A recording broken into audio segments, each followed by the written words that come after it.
Okay, I believe I am rolling.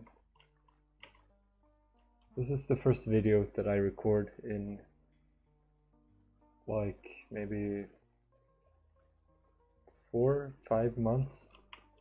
Um, and one reason for that is that life has been really shitty in that time.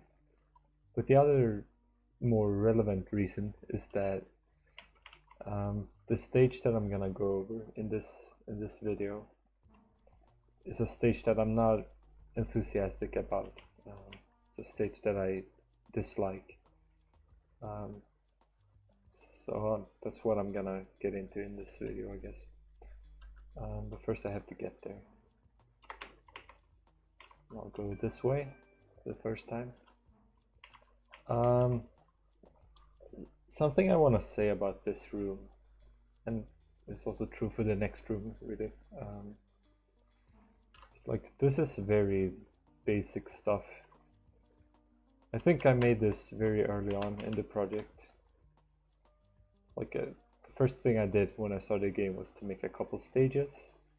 I might be repeating stuff that I've said before, by the way, but it's been so long that I barely remember what I've talked about. So probably won't be too bad.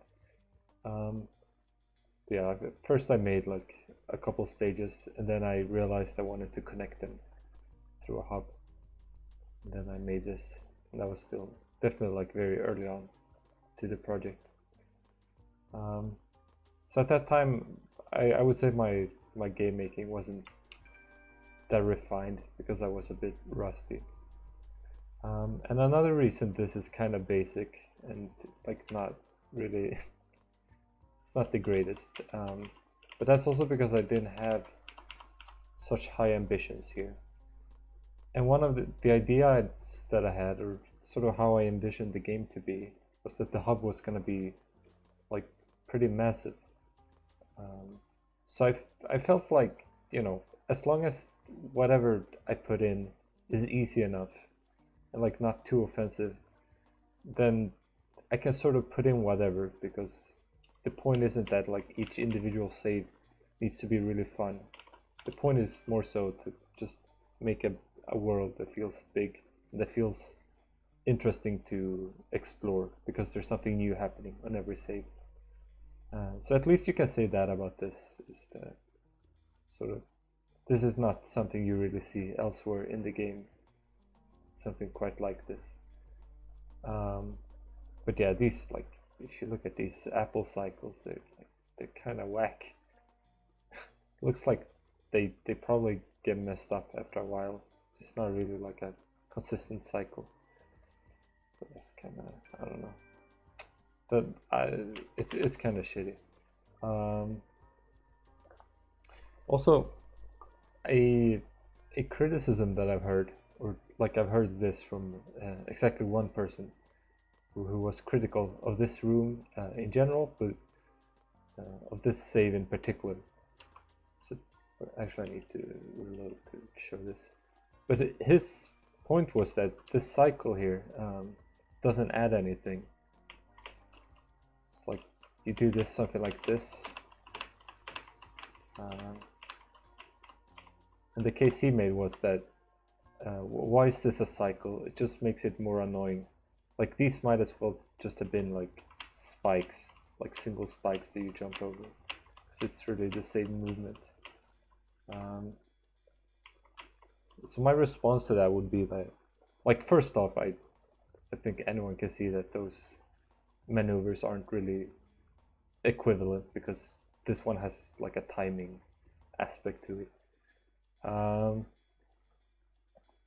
But I also think just in general, like the fact that there's stuff moving, there's something you have to figure out. It doesn't look like a standard segment. It sort of like separates it, or makes it somewhat justifies, I guess, that it's in here. But another thing that I want to note here, that I think this might be a little condescending, but I think a lot of people that are sort of newer to the community aren't going to be as sort of aware of. is that like at the end of the day, your move set in a fan game is very limited, and like it's only left, right, and jump, jump, right? Uh, and there's only so much you can do with that, and there's like never really gonna be. I know I've talked about like rooms, and some rooms in this game that I feel like don't feel like anything, don't really feel like anything else. Uh, like they feel really new. Um, but even those rooms, like it's still just left, right, jump. Um, and unless you like start bringing in some kind of weird gimmicks, it's gonna stay that way. So like making something like this is sort of like to some extent, this is like the best you can do. Like, yeah, it's a very simple sort of maneuver, but sometimes the best you can do is just to repackage like a jump that you've done a million times, just make it look different, or like give it a timing component or something like that. So I don't think, I mean, you can be very critical of this save, but I don't think that's a good point as a general criticism. And it's something I think that the more games you make, the more you're gonna start to struggle with that. Because it's really gonna start feeling like everything you do is something you've done before or someone else has done before. It's very hard to reinvent yourself. And as it should be, because you are like literally just, it's just the same movements over and over. And I think like one consequence of that is that I tend to, the more games I've made, like in my later games, I often just make the maneuvers longer. So a lot of time you're just spending more time in midair, like maneuvering across vines and stuff like that. Because that's sort of a way to like make a jump feel different, if you want to call that a jump, like a long sequence. Okay, but yeah, like I said, this save too, it's like very, very basic design-wise. Not very imaginative. And I think these cycles might also get messed up over time. That doesn't really matter, I think. Here I'm reusing a Thank the New User idea that I had, which is also like sort of what how I pictured the game was gonna be initially, was that I was gonna I mean, I wasn't only gonna use Thank the New User ideas, but I was gonna put those ideas and those kinds of segments into a larger game with a big cohesive world.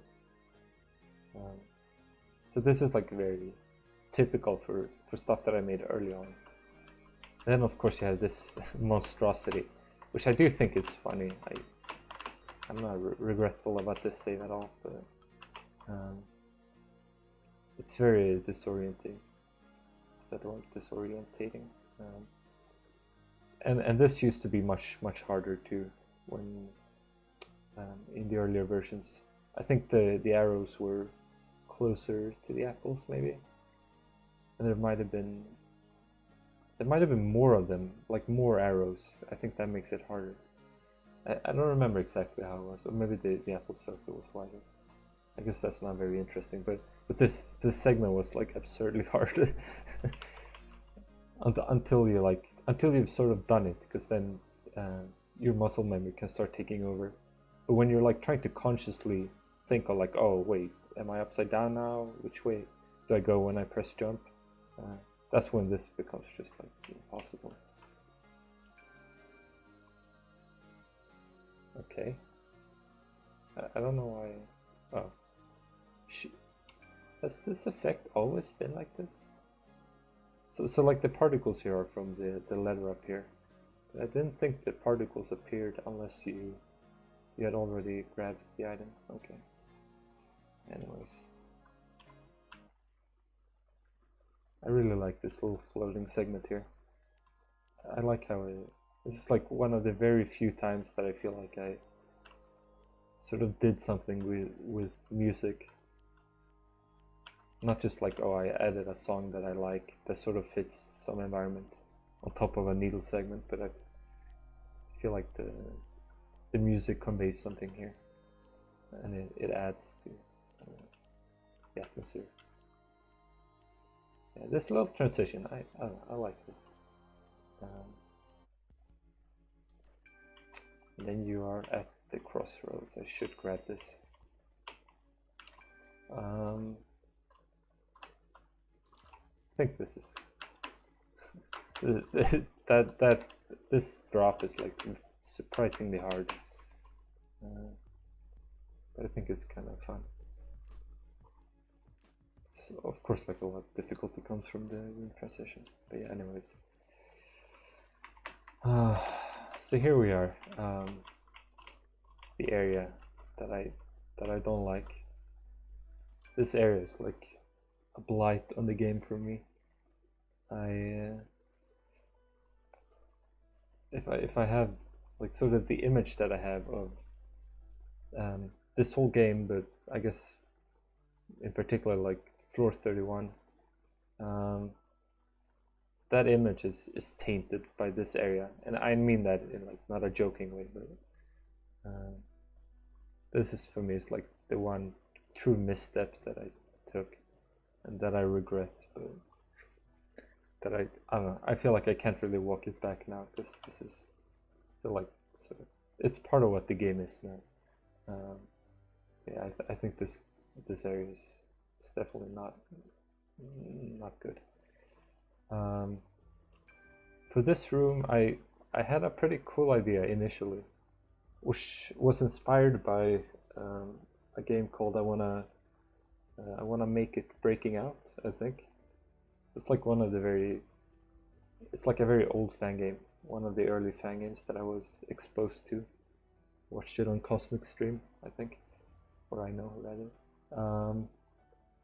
And that game has a pretty, I mean, it's a shitty area to play, if we're gonna be honest. It's like a yellow and blue area where you walk in like really tight corridors. You have to do like a lot of ledge jumps from like squished ledges, stuff like that. But sort of the visuals of that area, and it's ugly too, for sure. But it's still like it's a pretty unique area, and I think that area left an impression on me. So that inspired me, the initial idea I had here, which was you would run sort of in like a corridor, and it would be not like this where it's open and you can take multiple paths. It would be like a single, it would be like a forced path basically. And like, so to give you an idea, like this is how this starts, I think. Hold on.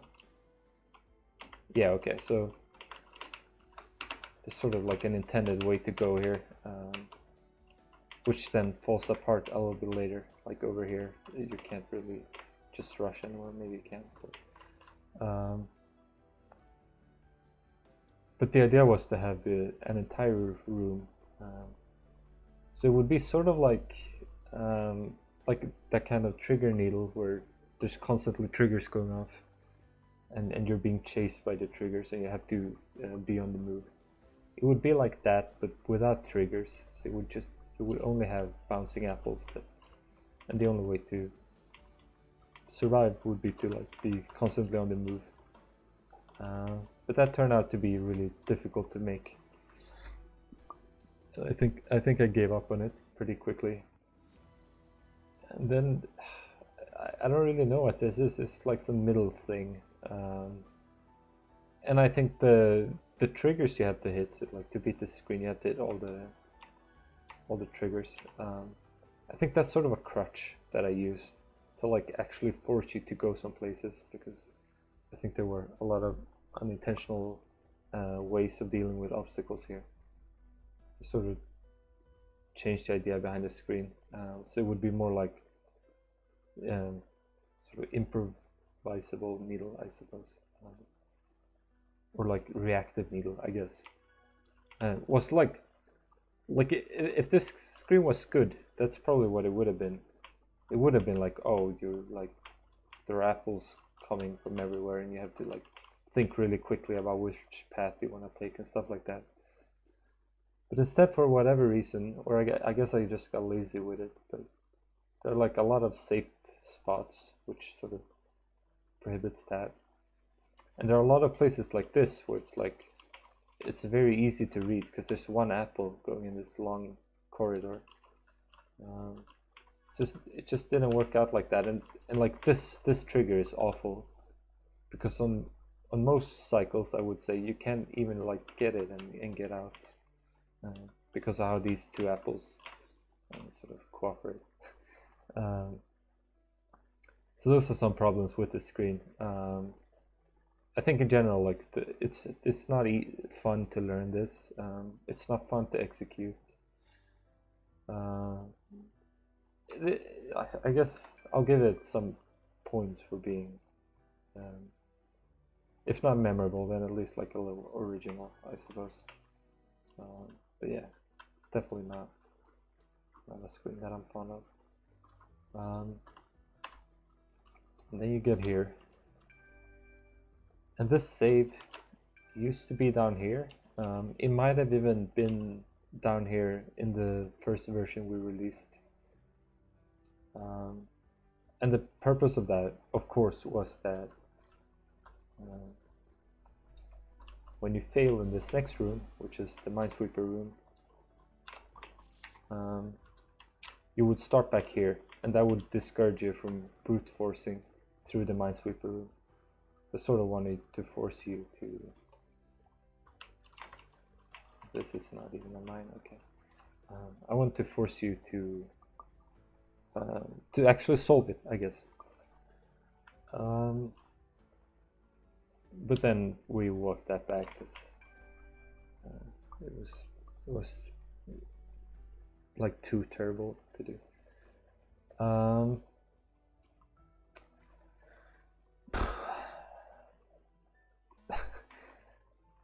Where do I start with this?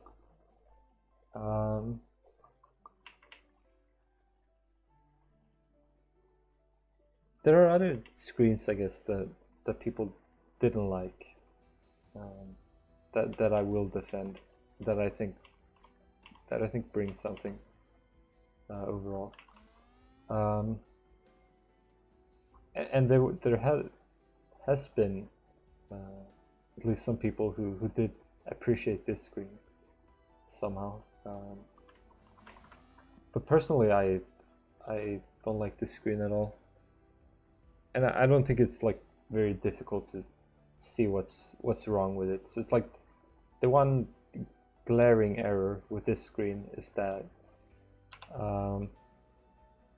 it's too hard to execute. So it's like way too easy to slip up, even when you know where the mines are.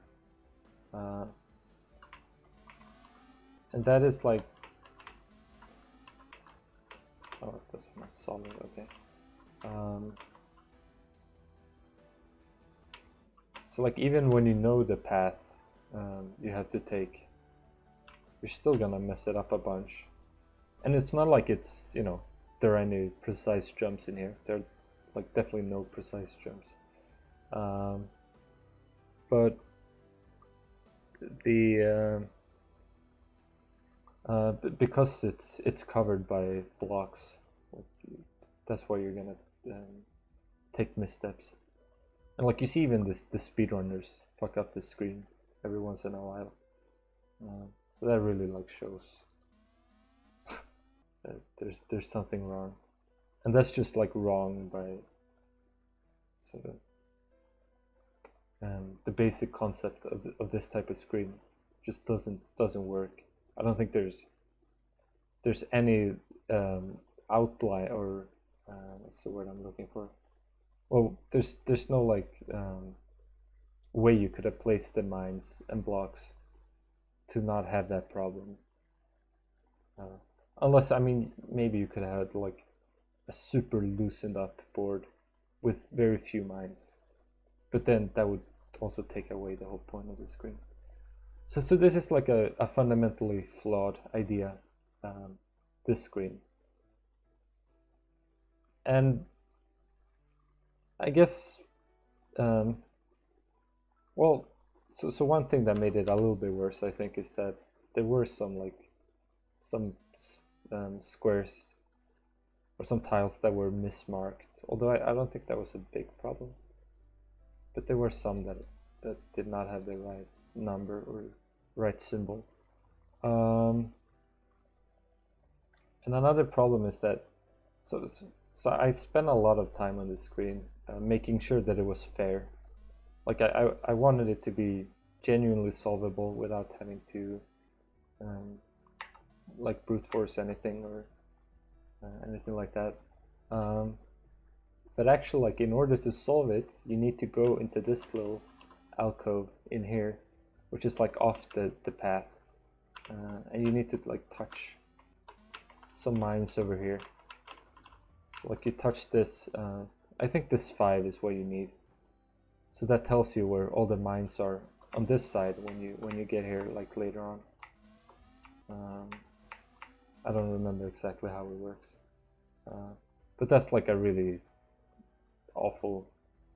It's like one of those ideas where it's like, oh well, wow, that's a cool idea that I had, but like obviously, like when you play, you don't want to have to do this extra stuff every time, and you're not gonna realize that you have to do it either. So that's shitty. What else is wrong with this screen? I do like the little troll here at the end, which is like a forced 50-50, but in reality you can't fail it. But yeah, so why then did I keep this screen if I knew it was so bad? Also, first off, I didn't know it would be so bad. I knew it would be difficult for people. I knew it would be polarizing or like a little bit controversial. I knew some people would hate it, and especially people who are generally averse to Minesweeper. So I knew those things, but I still felt like I felt like this was still a pretty cool screen conceptually.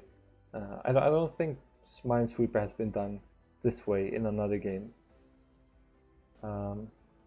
And even though I don't think you could make a screen like this that really works because the concept is flawed, I think you could make like a much shorter segment, like maybe a quarter of a screen or something, put in a game, and maybe you could make something cool with that. So I will sort of defend the idea behind this still. Like it's kind of cool that you're like platforming on a Minesweeper board. I think that's interesting. So that was one of the reasons. But I really think like the primary reason that I kept this screen the way it was that I spent so long making it. Like it was by far, I would say, the screen that took the longest out of any screen in the entire game. Like any, I guess, single 800 by 608 screen to make. And I mean, I probably don't need to go into why it takes so long to make something like this. It's like pretty hard. Well, it's not difficult, but it takes a lot of trial and error to see how you can make it so that it's fair, so that you never have to like take a blind guess. In theory, so that's why it took so long. And I realized pretty quickly that I had to add these red squares, which well, they tell you where the solid blocks you can stand on are. So without these, I don't think this concept works at all. And also, I just realized that in Morning Dew there was a much better, by the way, Minesweeper section, and Geo also invented some rules of his own.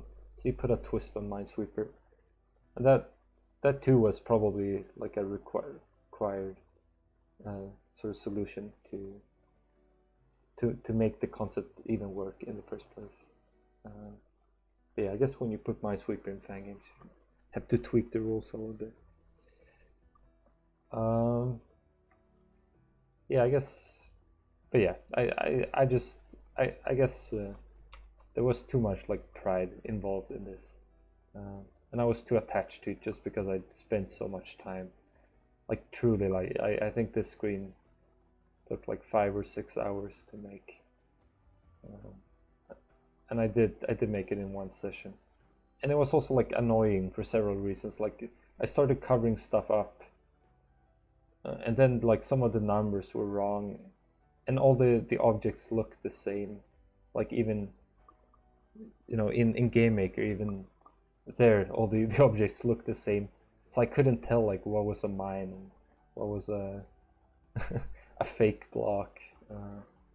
Like I definitely did not make it in an optimal way. I had to have like these backups and shit. I don't know. So just making it was awful. And yeah, I was stubborn about it, but now I regret it. Although like I just regret this whole stage in general. So maybe I don't know. But I will say I think the next screen is cool, and this is this is the first screen that I made for this stage, and I think I just wanted to make another screen like this because I had a screen using this concept, which is that you can only use each block once, and you have to find a path that lets you hit all the triggers. And I had this concept in Think the New Geezer, and I think that's one of my favorite screens in that game, and I wanted to do it again.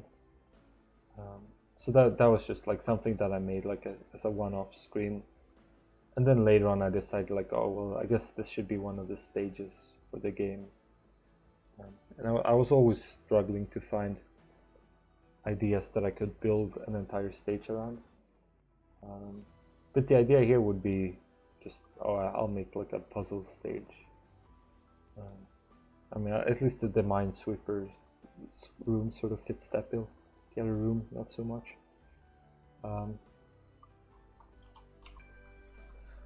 But I ended up never making any more of these types of screens because they take me a very long time to make. I don't think. Well, I guess it's just like when you design Needle, like it just takes practice. And I just haven't had the practice in making puzzle games, so I'm not good at that. And I respect those that are. But yeah, the screen also took a very long time to make. And yeah, didn't have the motivation to make another one. But yeah, I think the screen it's been altered a little bit in like an update we released. That's because there was an unintended way that you could do one part of it that skipped some parts, because I think it's pretty important, like for this to really work, it needs to be like completely unambiguous how to do it, or like it needs to be unambiguous when you have found the right solution, and that means that you really like should use every block. The correct solution should require you to use every block, I should say.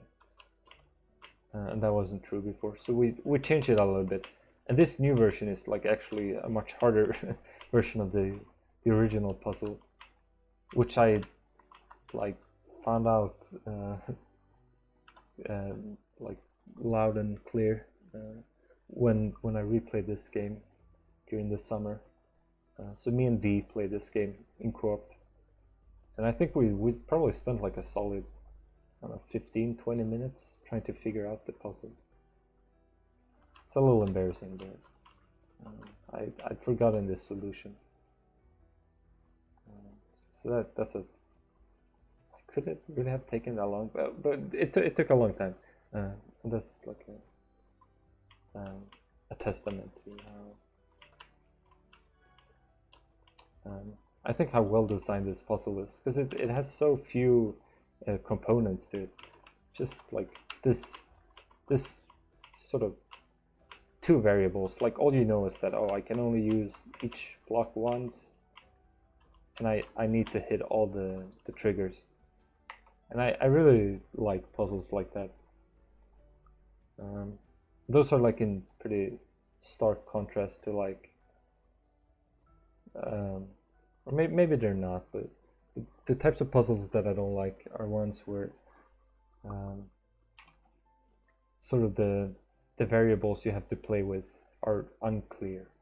Like you don't necessarily know how some component will interact with another component, or like there's some like hidden wall, like fake wall or stuff like that. I like when you can figure out the concept of a room in the first 10 seconds, and then it's just a matter of executing it. I think those are my favorite puzzles, the most elegant ones. Because then it's just really like down to the logic.